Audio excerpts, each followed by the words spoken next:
మా ప్రతినిధి శ్రవణ్ శ్రవణ్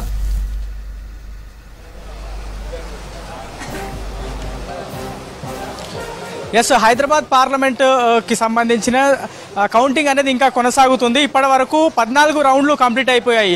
ఒక మొదటి రౌండ్ మినహా రెండో రౌండ్ నుంచి ఇప్పటి వరకు అంటే దాదాపుగా 13 రౌండ్లు మొత్తం కూడా ఎంఐఎం పార్టీకి సంబంధించిన అభ్యర్థి అసదుద్దీన్ ఓవైసీ ఆధిక్యాన్ని కనబరుస్తూ వస్తున్నారు. ప్రస్తుతం మనం ఈ స్క్రీన్ మీద చూడొచ్చు క్లియర్గా 14వ రౌండ్కి సంబంధించినటువంటి అప్డేట్ ఉంది.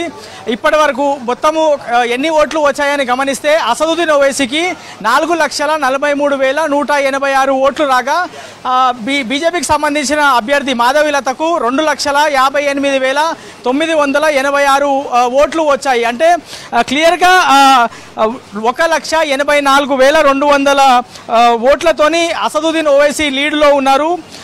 ఈ లీడ్ అనేది మరింత కొనసాగేటువంటి అవకాశం ఉన్నట్టుగా మనకి ఉన్నటువంటి సమాచారం. అంటే ఆ ట్రెండ్ అనేది కొనసాగుతుంది. ఒక మొదటి రౌండ్లో మాత్రమే గోషామైల్ నుంచి కొంచెం ఎక్కువ లీడ్ రావడంతో 14,000 లీడ్కి మాధవీలత వచ్చింది. దాని తర్వాత వరుసగా ఆ లీడ్ని తగ్గిస్తూనే తన ఆధిక్యాన్ని కనబరుస్తూ అసదుద్దీన్ ఓవైసీ ముందుకు వస్తున్నటువంటి పరిస్థితి ఉన్నది. సో ఒక గోషామైల్లోనే బీజేపీకి సంబంధించిన ఎమ్మెల్యే ఉన్నారు. మనము మొదటి నుంచి చెప్తూనే ఉన్నాం ఒక గోషామైల్లోనే ఎక్కువ ఓట్లు వస్తాయి బీజేపీకి అని భావించాము. కానీ అక్కడ కూడా కొన్ని రౌండ్స్లో ఎంఐఎంకి ఎక్కువ ఓట్లు వచ్చాయని గమనించవచ్చు. ఒకసారి మనము ఇది అఫీషియల్గా వచ్చినటువంటి నోటు. ఇది గోషామైల్కి సంబంధించినటువంటి నియోజకవర్గం. గోషామైల్లో అసదుద్దీన్ ఓవైసీకి 3,159 ఓట్లు వచ్చాయి 14వ రౌండ్లో.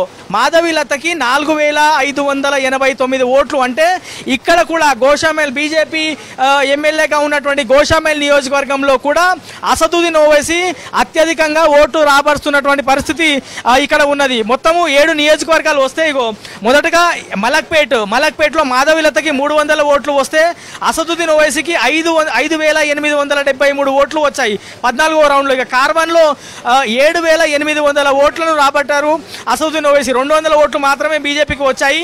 ఇటువైపు గమనిస్తే అసదుద్దీన్ ఓవైసీకి గోషామైల్లో 3,000 పైసీలకు ఓట్లు, చార్మినార్లో 4,345 ఓట్లు రాగా చంద్రాయన్ గుట్ట ఇది అసదుద్దీన్ సోదరుడు అక్బరుద్దీన్ ఓవైసీ ఎమ్మెల్యేగా ఉన్నటువంటి నియోజకవర్గం. అక్కడ 5,228 ఓట్లు రాబట్టుకోగలిగారు. యాకుత్పురాలో 7,785, బహదూర్పురాలో 6,435.